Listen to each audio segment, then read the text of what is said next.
Kelly Danko, Sophia Cicero,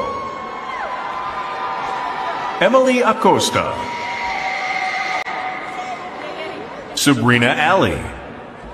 Dunia inakimbia kwa kasi. Matumizi ya akili mnemba maarufu kama artificial intelligence, yani AI, yamefika mbali. Watu wanapoteza ajira kwa sababu maroboti yanafanya karibu kila kitu. Mtazamaji, utakuwa unafahamu kama sio kukumbuka kwamba bilionea nambari 1 duniani Elon Musk amewahi kuonya kwamba matumizi ya akili mnemba ama akili bandia maarufu kama AI yanapaswa kuogopwa kuliko hata mabomu ya nyuklia. Hivi sasa baadhi ya vyuo vimeenda mbali kwa kutumia akili mnemba katika baadhi ya matukio. Hapa tuelewane kidogo. Sizungumzii namna ambavyo wanafunzi wanaitumia akili bandia kupata majibu. La, nazungumzia namna matukio ya vyuo yanavyofanywa kwa kuhusisha akili mnemba. Sasa, chuo kikuu cha Pace kilichoko huko New York nchini Marekani ni miongoni mwa vyuo ambavyo vimefanya hili. Mtangazaji wa jadi kwenye baadhi ya sherehe za kuhitimu chuo kikuu katika chuo hiki hakuwepo, bali akili bandia ndio iliyokuwa ikitaja majina ya wanafunzi. Unaweza kujiuliza, mchakato huu unakuaje? Wanafunzi wanaanza kwa kuskani ama kuchanganua simu zao na kuunda hali ya matumizi sawa na mtu anayesoma kawaida. Baada ya mchakato huo, sauti inayozalishwa na AI husoma kila jina tena kwa matamshi sahihi kabisa. Hata hivyo, maoni ya wanafunzi yamekuwa ni tofauti. Wakitoa maoni yao juu ya jambo hili, baadhi ya wanafunzi wamekiri kutopendezwa na kitendo hicho cha kutumia akili mnemba katika mahafali hayo.